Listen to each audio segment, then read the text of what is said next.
இதான் கடைசியில பேசக்கூடாதுன்னு பேச வேண்டியது எல்லாம் பேசி முடிச்சுட்டா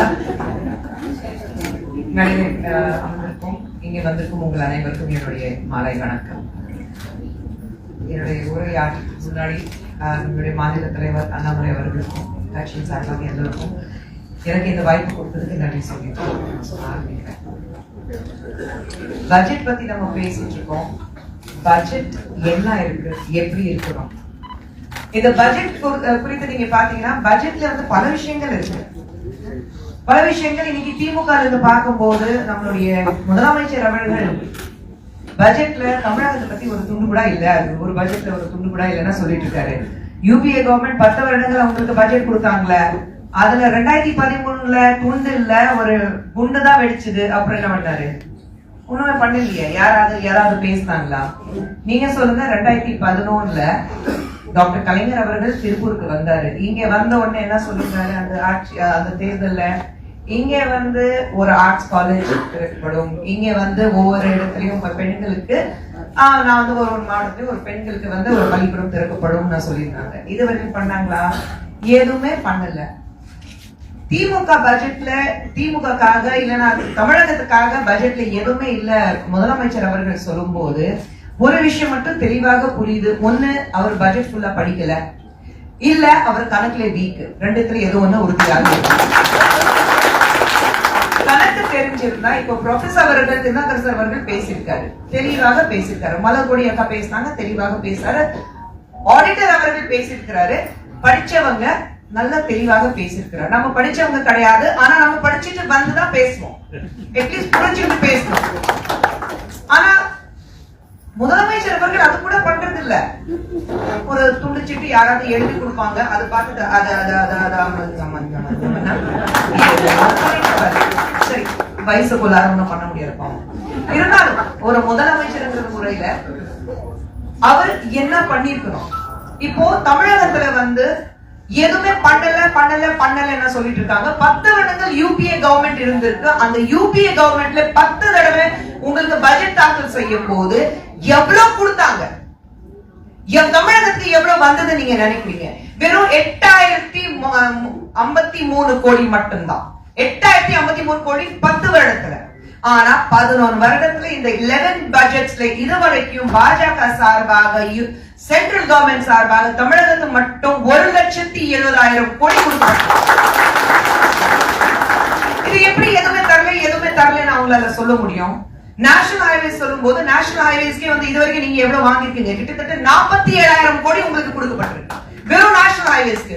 இல்ல சொல்லுங்க. இன்னைக்கு தமிழகத்துல எங்க போனாலும் ஒரு ரிங் ரோடு இருந்தாலும் ஒரு பைபாஸ் இருந்தாலும் இந்தியா முழுவதும் ஒரு ரிங் ரோடு ஒரு பைபாஸ் எந்த ஒரு பெரிய நெடுஞ்சாலை நீங்க பார்க்கும்போது அது வாஜ்பாய் கவர்மெண்ட் அவர் வந்து ஆட்சியில இருக்கும்போது கொண்டு வந்தது. அது பாஜக ஆட்சி. இன்னைக்கு நீங்க மட்டும் உட்கார்ந்துட்டு வண்டியில உட்கார்ந்து ஒவ்வொரு இடத்துக்கு போவீங்க. தமிழகத்துக்கு எதுவும் பண்ணல நீங்க சொல்லிட்டு இருக்கீங்க. என்னங்க பண்ணணும்? 12 லட்சம் வரைக்கும் சம்பாதிக்கிறவங்களுக்கு டாக்ஸ் எக்ஸம்ஷன் இது வரைக்கும் நடந்ததே கிடையாது. யூபிஏ கவர்மெண்ட் இருக்கும்போது 2 லட்சம் மட்டும் தான் இருந்தது.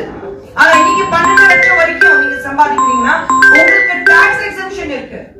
நான் கேட்கிறேன் முதலமைச்சர் அவர்களே, தமிழகத்துல 12 லட்சம் சம்பாதிக்கிறவங்க யாருமே கிடையாதா? நீங்க எப்படி ஒரு ஆட்சி நடத்துறீங்க? அப்போ நீங்க வந்து சொல்றீங்க எங்களுக்கு நீங்க பாருங்க எல்லா இடத்துல உங்களுக்கு வந்து வருமானம் இருக்கு, ஜிஎஸ்டி இருக்கு, ஸ்டேட் ஜிஎஸ்டி இருக்கு, உங்களுக்கு டோல்கேட் இருக்கு. நீங்க கணக்கு பண்ணி பாத்தீங்கன்னா டோல்கேட் வழியில எல்லா வகையிலும் எல்லா ஸ்டேட்லயும் வருமானம் நல்லா இருக்கு. தமிழகத்துல மட்டும்தான் வருமானம் இல்ல. ஏன்னா இவங்க வந்து கீழே இவங்களுடைய டிரைவரும் வந்து வண்டிக்கு முன்னாடி ஒரு திமுக கருப்பு சிகப்பு ஒரு கோடி வச்சுட்டு எங்க கிட்ட யாருமே வந்து சார்ஜ் பண்ண கூடாது. கட்சி சம்பந்தப்பட்ட யார் இருந்தாலும் அவங்களுக்கு கேசஸ் கிடையாது, சட்டம் கிடையாது, ரூல்ஸ் கிடையாது, ரெகுலேஷன்ஸ் கிடையாது, டோல்கேட் கிடையாது. எங்குமே காசு கொடுக்க தேவையில்லை. எல்லாமே ஃப்ரீயா கிடைக்கணும்னா ஃப்ரீயா வந்து ஹோல்சேல வாங்கி வாங்கி வாங்கி வாங்கி வாங்கி பழகுனதுனால ஊழல் மட்டும் தெரிஞ்சவங்க இன்னைக்கு பட்ஜெட் என்ன தெரியாம முதலமைச்சர் அவர்கள் பேசிட்டு இருக்கிறாரு. உங்களுக்கு என்ன வேணும் நீங்க சொல்லுங்க. ஆவுனா உதயநிதி அவர்கள் நீங்க வந்து மதுரையில வந்து எய்ம்ஸ் வைக்க போறீங்க, இன்னும் செங்கல் கூட வைக்கலங்கிறீங்க. எப்பா எய்ம்ஸ் வந்த உடனே அவங்க அப்படியே ஆரம்பிக்க முடியும்? முதல்ல நீங்க எவ்வளவு பேசிருக்கீங்க. ஏன் நீங்க வந்து 2021 அவ்வளவு பேசுனீங்க. நீங்க இது வரைக்கும் என்ன பண்ணீங்க? 4 வருடத்துல நீங்க மக்களுக்கு என்ன கொடுத்துருங்க? தெரு சாராய கடை ஓபன் பண்ணிருக்கீங்க. நீங்க வந்து ஒவ்வொரு மாவட்டத்துக்கு நாங்க பள்ளிக்கூடம் திறக்க விற்பனை சொன்னாங்க, பண்ணீங்களா? மக்களுக்கு இது வரைக்கும் என்ன பண்ணிருப்பீங்க? ஆவுன்னா பெண்கள் பத்தி நான் வந்து இருக்கேன்னு சொல்றது எங்க? ஒவ்வொரு காலத்துல வந்து நீங்க பாத்தீங்கன்னா நியூஸ் ஓபன் பண்ண உடனே உங்களுக்கு 10 நிமிடத்துக்கு ஒரு முறை பிரேக்கிங் நியூஸ் இருக்கும். ஆனா இன்னைக்கு தமிழகத்துல 10 நிமிடத்துக்கு ஒரு முறை ரேட்டிங் நியூஸ் மட்டும்தான் இருக்கும். பேப்பர் தொடர்பாக இங்கே கற்பழிப்பு, அங்க வந்து கொடுமை. என்ன பண்ணிட்டு இருக்கீங்க? சட்டம் ஒழுங்கும் நல்லா இருக்கிற உங்களுக்கு சார், நீங்க முன்ன பின்ன வண்டி வச்சுட்டு எல்லாரும் போயிட்டு இருக்கீங்க. சட்டம் ஒழுங்கும் எங்க இருக்கிற உங்களுக்கு எப்படி தெரியும்? வீட்டு வெளியில வாங்க, உங்க ரோடு மட்டும் தான் நல்லா இருக்கு, மீதி ரோடு வந்து எப்படி வந்து வெட்டி வச்சிருக்காங்கன்னு நீங்க வாங்க வெளியில. பொதுமக்கள் நடக்கிற ரோட்ல வந்து பாருங்க எவ்வளவு கஷ்டப்படுறாங்க. இன்னைக்கு ஒரு தெருவுல ஒரு இட்லி கடை வைக்கிற ஒரு அம்மா இருந்தாலும் சரி, ஒரு பூ கடை வைக்கிற ஒரு அம்மா இருந்தாலும் சரி, டிஜிட்டல் இந்தியா உருவாக்குறது பிரதமர் மோடி அவர்கள். காசு கையில வச்சுட்டு போகணும்னு அவசியமே இல்ல. மொபைல்ல உங்களுக்கு பேடிஎம் இருக்கும், ஜிபே இருக்கும், அதுல வந்து நீங்க காசு கொடுத்துடலாம். நீங்க ஒரு தெருல போயிட்டு எங்கேயாவது ஒரு இட்லி சாப்பிட்டுட்டு நீங்க கேஷ் எடுத்தீங்கன்னா அம்மா ஸ்கேன் பண்ணிடுங்கிறாங்க. என்னது அவ்வளவு பெருமையா இருக்கு? கோயில் வாசல் அம்மா கிட்ட பூ வாங்குறாங்க, பேமெண்ட் கேஷ் பேமெண்ட் கொடுத்தாங்கன்னா ஸ்கேன் பண்ணிடுங்கிறாங்க. இந்த அளவுக்கு மக்கள் கொண்டு வந்தது யாரு? இந்த 11 வருடத்துல நம்மளுடைய ஆட்சியில, பாஜக ஆட்சியில பிரதமர் மோடி அவர்கள் இருக்கும் போதுதான் இவ்வளவு நல்ல திட்டங்கள், இவ்வளவு ஒரு முன்னேற்றம் நம்ம இந்தியாவுக்கு பார்த்திருக்கோம். எங்கேயோ வந்து ஒரு 150க்கு கீழே இருக்கிறது இந்தியா இன்னைக்கு 5வது இடத்துல உட்கார்ந்துட்டு இருக்கு. கூடிய சீக்கிரத்துல 3வது இடத்துக்கு நம்ம வந்து போக போறோம். இதுக்கு காரணம் யாரு? 7 வருடங்கள் நீங்க வந்து யூபிஏ கவர்மெண்ட் இருந்திருக்கு, காங்கிரஸ் ஆட்சியில எதுவுமே நடக்கல. எங்கேயாவது இந்தியாவில இருந்து வெளியில போனாக்கா ஓ நீங்க ஊழல் நடக்கிற நாட்டுல வந்திருக்கீங்களா கேட்பாங்க. ஆனா இன்னைக்கு இந்தியா பார்த்தோன்னே சல்யூட் அடிக்கிறோம். நம்ம இந்தியன் பாஸ்போர்ட் பார்த்தோன்னே வெல்கம் பண்றாங்க, வர வைக்கிறாங்க. அதுக்கு காரணம் யாரு? நரேந்திர மோடி அவர்கள், பாஜக ஆட்சி மட்டும்தான். நரேந்திர மோடி ஹே து மும்கின் என்ன சொல்லுவாங்க, மோடி ஹே து மும்கின், இதான் ஹேஷ்டேக் எல்லா இடத்துலயும். இந்த பட்ஜெட்க்கு அப்புறம் மலர்கொலைக்கா சொன்ன மாதிரி ஹிந்து இது வரைக்கும் அந்த பத்திரிகை பாத்தீங்கன்னா பாஜக இருந்து பிரதமர் மோடி பார்த்துட்டு வெறும் தவறுகள் மட்டும்தான் கண்டுபிடிச்சிட்டு எடுக்க வேண்டிய ஹிந்து இன்னைக்கு இந்த பட்ஜெட் பார்த்துட்டு பாராட்டி நம்மளை பத்தி எழுதியிருக்காங்க. அதுக்கு காரணம் வந்து அந்த அளவுக்கு இந்த பட்ஜெட் இருக்கு. உங்களுக்கு கூட்டணியிலேயே இருக்கிறவங்க சசி தரூரே நீங்க பார்த்திருப்பீங்க. நீங்க எல்லாரும் சசி தரூரே பாராட்டி பேசியிருக்கிறாரு. பிரதமர் மோடி அமெரிக்கா போறாரு, பிரான்ஸ் போறாரு. அங்க 2 பேரும் பேசும்போது ட்ரம்ப் அவர்கள் நம்மளுடைய பிரதமர் பார்த்துட்டு இவ்வளவு அருமையா பேசும்போது ரொம்ப பெருமையா இருக்கு. ஏன் உங்க கட்சியில இருக்கிறவங்க, உங்க கூடவே இருக்கிறவங்க, எப்பவுமே தவறாக பேசக்கூடியவங்க இன்னைக்கு பாராட்டி பேசுறாங்கன்னா நிச்சயமாக எங்கேயோ ஒரு நல்லது நடக்குதுல்ல. நல்லது நடக்கும் போது கூட எதிரி நம்ம பார்த்துட்டு பாராட்டி இருக்காங்க. அது வந்து முதலமைச்சர் அவர்களுக்கு புரியலன்னா அப்புறம் என்ன பண்ண முடியும்? இதுக்கு மேலே வேற என்ன சொல்ல முடியும் உங்களுக்கு? ஐடி ஸ்லாப் மட்டும் இல்ல, இதுல 87% மக்கள் நீங்க பாத்தீங்கன்னா போன வருடம் டாக்ஸ் கட்டினவங்களுக்கு இன்னைக்கு வந்து இந்த 12 லட்சத்துக்கு கீழே சம்பாதிக்கிறவங்களுக்கு டாக்ஸ் இல்லாத பட்சத்தில் அவங்களுக்கு வந்து லாபம் இருக்கும். அதே மாதிரி நான் கேட்கிறேன், இன்னைக்கு பெண்களுக்கு இவ்வளவு பிரச்சனை தமிழகத்தில் நடந்துட்டு இருக்கு. நான் சொன்ன மாதிரி 10 நிமிஷத்துக்கு ஒரு தடவை ரேட்டிங் நியூஸ் இருக்கு. நீங்க வந்து ஒரு பெண் ட்ரெயின்ல இருந்து கீழே தள்ளி விட்டாங்க, 4 மாசமா கர்ப்பிணி. ஒரு அண்ணா யூனிவர்சிட்டி இங்க பாத்தீங்கன்னா பள்ளிக்கூடத்துல ஒரு 3 ஆசிரியர்கள் வச்சுட்டு ஒரு குழந்தை மேல வன்கொடுமை. இதெல்லாம் நடக்கும் போது பொள்ளாச்சியில நடந்தது எல்லாருக்கும் தெரியும். நிர்பயா ஃபண்ட் வந்து 1000 கோடி உங்களுக்கு கொடுக்கப்பட்டு நீங்க அது என்ன பண்ணீங்க? நீங்க இவ்வளவு 1,70,000 கோடி உங்களுக்கு கொடுத்திருக்க நன்தொகைகள் எல்லாமே வர 1 by 1. ஆனா நீங்க இது வரைக்கும் என்ன பண்ணீங்க? எங்களுக்கு ஒண்ணும் தரல, அது மட்டும் தான் சொல்லிட்டு இருக்கீங்க. இது வந்து கரகாட்டக்காரர்ல வந்து கதை இருக்கும் பாருங்க, வாழைப்பட கதை. நான் கொடுத்தேன் 2 ரூபாய், நீ எவ்வளவு வாங்கின? 2. ஒண்ணு இது இருக்கு, இன்னும் நீங்க அதான் இது. அதே மாதிரி நாங்க கேட்டாக்கா அது என்ன? அதான் இது. நாங்க கேட்டது 1,80,000 கோடி எங்க என்ன பண்ணீங்க? அவ்வளவு பணம் கொடுக்குறோம், என்ன பண்ணிட்டு இருக்கீங்க? அதுதான் இது. ஒண்ணுமே பதில் வர மாட்டேங்குது. கேட்டாக்கா பதில் கேள்வி கேட்க கூடாது. ஏன் கேள்விக்க கூடாது? நீங்க வந்து டெமோக்ரஸியா நீங்க கொண்டு போறீங்க, இல்ல நீங்க வந்து அரிஸ்டோக்ராட்டிக் ஒரு கவர்மெண்ட் நடத்திட்டு இருக்கீங்க. நீங்க வந்து இங்க அரிஸ்டோக்ராட்டிக் கவர்மெண்ட் எல்லாம் கிடையாது. டெமோக்ரஸினா நாங்க பணம் கொடுக்குறோம், உங்களுக்கு என்ன தேவைப்படுதோ அதெல்லாம் கொடுக்குறோம். மத்த மாநிலத்தை விட அதிகமாகவே தமிழகத்துக்கு கொடுக்குறோம். மத்த மாநிலம் நீங்க பாத்தீங்கன்னா தமிழகத்துக்கு அதிகமாவே கொடுத்துட்டு இருக்கோம். ஆனா நீங்க அதுக்கு பதில வரமாட்டேங்குது. ஏன் பதில் வரமாட்டேங்குதுன்னா எல்லாத்தையும் எடுத்துட்டு தான் வீட்டுல வச்சாக்க எங்க இருந்து பதில் வரும்? ஊழலுக்கு பேர் போனது திமுக காங்கிரஸ், அந்த கூட்டணி இன்னும் ஒன்னா இருக்கு. அங்க பாத்தீங்கன்னா இங்க அதான் இப்போ பிரஸ் கான்ஃபரன்ஸ்ல கேட்டாங்க, இதுவரைக்கும் காங்கிரஸ் வந்து 67 கடைசியா அவங்க ஆட்சி பார்த்தாங்க. அதுக்கப்புறம் இது வரைக்கும் கிட்டத்தட்ட 40 வருடங்களாக அவங்களால 50 வருடங்களாக அவங்களால தனியா நிக்க முடியுதா? தனியா நிக்க முடியுதா? பாஜகவுக்கு அந்த கட்ஸ் இருக்கு, தோத்தாலும் ஜெயிச்சாலும் நான் தனியா நின்று காட்டுவேன். அந்த துணிச்சல் இருக்கு. ஏன்னா நாங்க பண்றதுலயே எங்களுக்கு நம்பிக்கை இருக்கு. இன்னைக்கு இல்லைன்னா நாளைக்கு மக்கள் புரிஞ்சுக்குவாங்க, எங்களை வாக்களிப்பாங்க, அது மட்டும் உறுதியா இருக்கும். 3வது முறை பிரதமர் மோடி அவர்கள் மக்களால் தேர்ந்தெடுக்கப்பட்ட ஒரு தலைவராக இன்னைக்கு இருக்கிறாரு.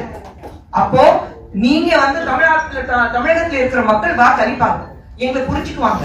வாழ்நாள் பூரா அத்தனை வருடங்களாக அவங்களுக்கு வந்து வெறும் வந்து திராவிட பாலிசி மட்டும்தான் சோறுன்ற மாதிரி அது மட்டும் தான் சொல்லி வளர்த்துருக்கீங்க. ஆனா இன்னைக்கு திமுக பாஜக பார்த்துட்டு பயப்படுறாங்கன்னா அதுக்கு காரணம் வந்து எங்களுடைய வளர்ச்சி, மக்களுக்கு நல்லது செய்யணும்னு அவங்களுக்கு நல்லாவே தெரியுது. அதனாலதான் நீங்க காங்கிரஸ் தனியா நிக்க முடியாது. திமுக யார் அவங்களுக்கு அவங்களுடைய ஊழலுக்கு வந்து கூட்டணி வைக்கிறாங்களோ அவங்களுடைய சேர்ந்து அவங்க பயணிச்சுட்டு இருக்காங்க. ஆனா நம்ம அப்படி கிடையாது. இன்னைக்கு இந்த பாலிசியில இந்த 2025-26 உடைய பட்ஜெட் நீங்க பாத்தீங்கன்னா அவ்வளவு சலுகைகள் கொண்டு வந்ததுனால தமிழகத்தை வாழ்ற மக்களுக்கு அதுக்கு பலன் கிடைக்காது அவங்களுக்கு. ஏன் எல்லா பட்ஜெட்லயும் this is not for Tamil Nadu அப்படின்னு எழுதி வச்சிருக்க முதலமைச்சர் அவர்களே, தமிழகத்துக்கு எதுவுமே இல்ல நீங்க சொல்லிட்டு இருக்கீங்க. எங்க ஒரு பாலிசியில this is not for Tamil Nadu எங்க அது எழுதி இருக்கா? நான் இதே நேரத்துல அரசியல் விட்டு வெளியில போறதுக்கு தயாரா இருக்கேன், சொல்லுங்க எனக்கு. நாங்க கேள்வி கேட்டா நீங்க கேள்வி கேட்டீங்கன்னா பதில் கொடுக்கறது நாங்க ரெடியா இருக்கோம். ஏன்னா மடியில கனம் இல்ல. நாங்க கேள்வி கேட்டா ஒரு பதில் வராது. வெறும் அசிங்கமா பேசுறதுக்கு ஒரு கூட்டம் வச்சிருக்கீங்க. பெண்களை பார்த்து இழிவாக ஸ்டேஜ் மேல ஏறி அசிங்கமா பேசுங்கன்னா அதுதான் உங்க கட்சி, இதுதான் பாஜக. டிஃபரன்ஸ் எவ்வளவு இருக்குன்னா நீங்களே தெரிஞ்சுக்கணும். நீங்க பாத்தீங்கன்னா ஒரு கிரெடிட் கார்டு இருக்கிறதுனால உங்களுக்கு வந்து ஒரு நோ கொலாட்டரல் கிரெடிட் பத்தி புதிய நிறுவனங்கள் கொண்டு வந்திருக்காங்க. அதுலயே பெண்கள் வந்து ஒரு புது பிசினஸ், பெண்கள் எப்பவுமே வந்து சொந்த காலில் நிக்கணும். பேட்டி பச்சாவோ பேட்டி படாவோ, நாரி சக்தி பிரதமர் சொல்லும் போது விக்சித் பாரத் 2047 ஒரு விக்சித் பாரத் இருக்கணும். ஒரு 100 வருடங்கள் பாரத் தேசத்துக்கு வந்து ஒரு சுதந்திரம் கழிச்சிருக்கு. அப்படி நம்ம கொண்டாடிட்டு இருக்கும் போது நிச்சயமாக ஒரு விக்சித் பாரத் இருக்கும் போது அதுல பெண்களுக்கு மிகப்பெரிய பங்கு இருக்கணும்னு பிரதமர் மோடி அவர்கள் சொல்லியிருக்கிறாரு. அதுல நீங்க பாருங்க 8 வருடங்களாக நிர்மலா சீதாராமன் அவர்கள் ஒரு பைனான்ஸ் மினிஸ்டராக நமக்கு வந்து பட்ஜெட் தாக்கல் பண்ணும்போது, அதுவும் தமிழகத்துல இருக்கிறவங்க அவங்க பேசும்போது அவ்வளவு சாஃப்டா ஒரு நீங்க பார்லிமெண்ட்ல பார்க்கும்போது எத்தனை பேர் அவங்களை நேர்ல சந்திச்சிருக்கீங்கன்னு தெரியல, பட் பார்லிமெண்ட்ல பார்க்கும்போது அவ்வளவு ஸ்ட்ராங்கா இருக்கும். நான் நேர்ல பேசுங்க அப்படின்னா ஓகேங்க, அவங்க பேசுற விதமும் வேற மாதிரி இருக்கும். ஒரு எவ்வளவு பெருமையா இருக்கு ஒரு பெண் ஒரு ஸ்ட்ராங்கஸ்ட் பொசிஷன்ல இருக்கும்போது. ஏன் இருந்தாங்களே யூபிஏ கவர்மெண்ட்ல ஒருத்தர் தமிழகத்துல சார்ந்தவங்க தானே, அவர் மகன் அவங்க குடும்பம் இது மட்டும் தானே பார்த்தாங்க. பட்ஜெட்ல என்ன பண்ணாங்க? நம்ம வந்து முன்னாடி போயிட்டு இருக்கும் போது பின்னாடி நண்டு கதை தான். நானும் போக மாட்டேன், உங்களை வளர விட மாட்டேன்னா தமிழகத்துல முதலமைச்சர் அப்படிதான் இருக்கிறாரு. எல்லாமே வசதி பண்ணி கொடுத்தாலும் நானும் வளர மாட்டேன், இந்த தமிழகமே வளரக்கூடாது, நான் வளர மாட்டேன்னா ஒரு மனிதராக நான் வளர மாட்டேன். பேங்க் பேலன்ஸ் எந்த எக்ஸ்ட்ரா போயிட்டு இருக்கு. நான் வரும்போது பார்த்தேன் அவருடைய மொத்தம் சொத்து ஒரு தேர்தல வந்து பதிவு பண்ணிருக்கிறாரு. 8 கோடி தான் காமிச்சாரு. நானும் பக்கன் ஆயிடுச்சு, எனக்கு ஒரு 21 கோடி காமிச்சாங்க. இது எல்லாம் இவர் 8 கோடி காமிக்கிறாரு. பக்கன் ஆயிடுச்சு. அவ்வளவு ஏழையா, கொஞ்சம் லோன் கொடுக்கலாமா நான் யோசிச்சேன். இந்த மாதிரி போய் பித்தலாட்டம் சொல்லும் போது மக்கள் நம்புறதுக்கு தயாரா இருக்கிறாங்களா? இன்னைக்கு தமிழகத்தை வாழ்ற மக்களுக்கு முட்டாள் கிடையாது. எல்லாமே எஜுகேஷன் பாலிசி வரும்போது அவ்வளவு நல்ல வகையில மக்கள் படிச்சுட்டு இருக்காங்க. மக்களுக்கு வந்து நம்மளுடைய அடுத்த தலைமுறைக்கு கல்வி ரொம்ப முக்கியம் சொல்லிட்டு கல்விக்காக எவ்வளவு கடன் வந்து நீங்க வந்து உள்நாட்டிலேயே நீங்க படிக்கிறீங்கன்னா 10 லட்சம் வரைக்கும் உங்களுக்கு லோன் கொடுக்கறதுக்கு, அதுவும் உங்களுக்கு வந்து அந்த லோன்ல வந்து இன்ட்ரெஸ்ட் கிடையாது, ஃப்ரீ ஆஃப் இன்ட்ரெஸ்ட் உங்களுக்கு லோன் கொடுக்குறாங்க. அதே மாதிரி லைஃப் சேவிங் ட்ரக்ஸ் சொன்னாரு பாருங்க, சார் சொன்னாரு 36 லைஃப் சேவிங் ட்ரக்ஸ் உங்களுக்கு டாக்ஸ் எக்ஸம்ஷன், அதுல வந்து கஸ்டம்ஸே கிடையாது. அப்போ நீங்க நினைச்சு பாருங்க, ஒவ்வொரு முறையும் நம்ம கஷ்டப்படும் போது நீங்க வந்து லைஃப் சேவிங் ட்ரக் வரணுமா, ஐயோ அதுக்கு டாக்ஸஸ் எவ்வளவு இருக்கும், அதுக்கு கஸ்டம் டியூட்டி எவ்வளவு இருக்கும், அதெல்லாம் பயப்படாம உங்க வீட்டுல யாராச்சும் அந்த உடம்பு சரியில்லை ஒரு லைஃப் சேவிங் ட்ரக் 36 1 2 இல்ல 36 லைஃப் சேவிங் ட்ரக்ஸ்க்கு இதுக்கு முன்னாடி நம்ம கேள்விப்பட்டதே கிடையாது. அவங்களுக்கு வந்து கஸ்டம்ஸ் ஃபுல்லா வந்து கஸ்டம்ஸ் ரிலீஃப் இருக்கு, கஸ்டம்ஸே கிடையாது. நம்மளுடைய விவசாயிகள் சொல்லும் போது ஹையஸ்ட் அலோகேஷன் பட்ஜெட்ல தமிழகத்துக்கு தான் கொடுத்திருக்காங்க 1,52,000 கோடி. தமிழகத்தில் வாழ்ற விவசாயிகளுக்கு எங்களுக்கு எதுவுமே வரல, எங்களுக்கு எதுவுமே வரல, எங்களுக்கு எதுவுமே வரல ஸ்டாலின் அவர்கள் சொல்லிட்டு இருக்காரு. 1,52,000 கோடி இது வரைக்கும் கொடுத்திருக்கோம். அப்போ நம்மளுடைய விவசாயிகள் எங்க இருக்காங்க? நம்ம கூட தானே நிக்கணும், அவர் நம்ம கூட தானே இருக்கணும். இவங்க அங்கிருந்து வாங்கிட்டு மக்களுக்கு கொடுக்க மாட்டேங்கிறாங்கன்னா ஒரு தெளிவாக எல்லாருக்கும் தெரியும். நீங்க வாங்கிட்டு என்ன பண்ணிட்டு இருக்கீங்க? அதே மாதிரி நீங்க பாத்தீங்கன்னா பிகெஸ்ட் ரயில்வே உங்களுக்கு வந்து தமிழகத்துல இது வரைக்கும் சென்னை மெட்ரோ திட்டத்துக்கே 62,000 கோடி கொடுத்திருக்கோம். 62,000 கோடி. செகண்ட் பேஸ்க்கு 14 கோடி கொடுத்திருக்கோம். அதே மாதிரி நீங்க வந்து எலக்ட்ரிக்கல் ரயில்வே டிராக்ஸ்க்காக 2242 kilometre electric railway tracks ready பண்றதுக்கு 30,000 கோடி தனியா ஒதுக்கீடு பண்ணிருக்காங்க. எல்லாமே கனெக்டடா இருக்கணும், மக்கள் கஷ்டப்படக்கூடாது, மக்கள் பாதிக்கப்படக்கூடாது, எல்லாமே உங்களுக்கு இருக்கணும். நான் சொன்ன மாதிரி நேஷனல் ஹைவே கிட்டத்தட்ட 47,000 கோடி உங்களுக்கு நேஷனல் ஹைவேக்கு கொடுத்திருக்காங்க. நீங்க சொல்லுங்க, நிர்பயா பேசியாச்சு கொடுக்கல. அப்புறம் நீங்க வந்து நம்மளுடைய விவசாயிகளுக்கு அவங்களுக்கு வந்து லோன் பாத்தீங்கன்னா 3 லட்சத்துல இருந்து 50 லட்சம் கொஞ்சம் ஏத்தி கொடுத்திருக்கோம். எங்க 3 லட்சம், இங்க சாரி 10 லட்சம், 3 லட்சத்துல இருந்து 10 லட்சம் உங்களுக்கு ஏத்தி கொடுத்திருக்கோம்.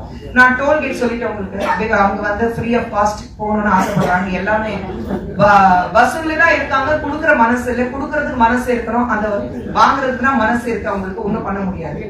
விவசாயிகள் சொல்லும் போது நம்ம திருப்பூர் பகுதியிலேயே நீங்க பாத்தீங்கன்னா அத்தனை நம்ம பக்கத்துல இருக்கிறவங்க பல்லடம் இருக்கட்டும், உங்களுக்கு தாங்கியம் இருக்கட்டும், அவினாஷி இருக்கட்டும், எல்லா இடத்துலயும் விவசாயிகள் எவ்வளவு அவங்களுக்கு சலுகைகள் பண்ணி கொடுத்துருக்கோம். இப்ப இருக்கிற திட்டத்தை அடிப்படையில அவங்களுக்கு எவ்வளவு பிளஸ்ஸா இருக்கும் நம்ம எல்லாமே யோசிச்சு பார்க்கணும். பாஜக பொறுத்த வரைக்கும் ஒவ்வொரு திட்டம் வரும்போது தமிழகத்துல மட்டுமில்லை இந்தியாவில ஒவ்வொரு இடத்துல மக்கள் அதுக்கு பலன் அடையணும், அவங்களுக்கு நல்லது நடக்கணுங்கிறதுக்காக மட்டும்தான் அவங்க வந்து எல்லா திட்டங்கள் கொண்டு வந்துட்டு இருக்காங்க. இம்மீடியட்டா நடக்கணும்னா நீங்க இம்மீடியட்டா ஏதாவது பண்றீங்களா? இன்னைக்கு சொல்லுங்க, நாளைக்கு நடக்கணும். 2019 11 நீங்க ப்ராமிஸ் பண்ணது இது வரைக்கும் ஃபுல்ஃபில் பண்ணல. சொன்ன உடனே அடுத்த நாள் நடக்கணும், அதுக்கு ஒரு ப்ராசஸ் இருக்கு. அதான் சொன்னேன், ப்ராசஸ் என்ன இருக்குன்னா அவங்க மைண்ட்ல ப்ராசஸே பண்ண மாட்டேங்கிறாங்க. இவங்க வந்து பொய் சொல்லி சொல்லி சொல்லி சொல்லி எல்லாத்துக்கும் வந்து ஒரு தேர்தல் நேரத்துல வெறும் பொய்யா பேசிட்டு இருப்பாங்க, போய் வாக்குறுதி கொடுத்துட்டு இருப்பாங்க. அதனாலதான் கூசாமே வாய் வந்து கூசாமே அவங்க போய் சொல்லிடுவாங்க. அதே மாதிரி பாஜக இருக்கணும்னு ஆசைப்படுறாங்க. நாங்க எது செஞ்சாலும் யோசிச்சு இது முடியுமா முடியாது, இது சாத்தியமாகுமா ஆகாது, அது எல்லாம் பண்ணதுக்கு அப்புறம் ஆராய்ச்சி பண்ணதுக்கு அப்புறம் ஒரு அமைப்பு உட்கார வச்சுட்டு பிரதமர் அவர்கள் பேசினதுக்கு அப்புறம் கூட எல்லாமே இது சாத்தியமா, ஒரே விஷயம் பிரதமர் கேட்கிறாரு, இவ்வளவு திட்டங்கள் கொண்டு வரோம், இது சாத்தியமா, நம்மளால மேனேஜ் பண்ண முடியுமா, மக்களுக்கு வந்து பொய்யான வாக்குறுதி கொடுக்க வேண்டாம், மக்களுக்கு பொய் ஆசைகள் கொடுக்க வேண்டாம், முடியுமா இதுன்னு கேட்கும் போது முடியும், இது சாத்தியம் அப்படி சொல்லும் போதுதான் அந்த திட்டங்கள் மக்கள் மத்தியில போய் சேருது. சும்மா போய் பேசுறதுக்காக பாஜக கிடையாது, பிரதமர் மோடி கிடையாது. நம்ம எல்லாரும் வீடு கட்டி கொஞ்சம் ரெண்டுக்கு கொடுத்துருவோம், நமக்கு மாசம் மாசம் கொஞ்சம் வருமானம் இருக்கும் சொல்றாங்க. இப்போ நீங்க பாத்தீங்கன்னா இது வரைக்கும் வெறும் அந்த ரெண்ட் நீங்க வரும்போது வெறும் 2,40,000 ரூபாய் வரைக்கும் உங்களுக்கு வந்து ஃப்ரீ இருந்தது. ஆனா இப்போ அதுவும் தாண்டி 6 லட்சம் ரூபாய் வரைக்கும் உங்களுக்கு வந்து டாக்ஸ் எக்ஸம்ஷன் இருக்கு.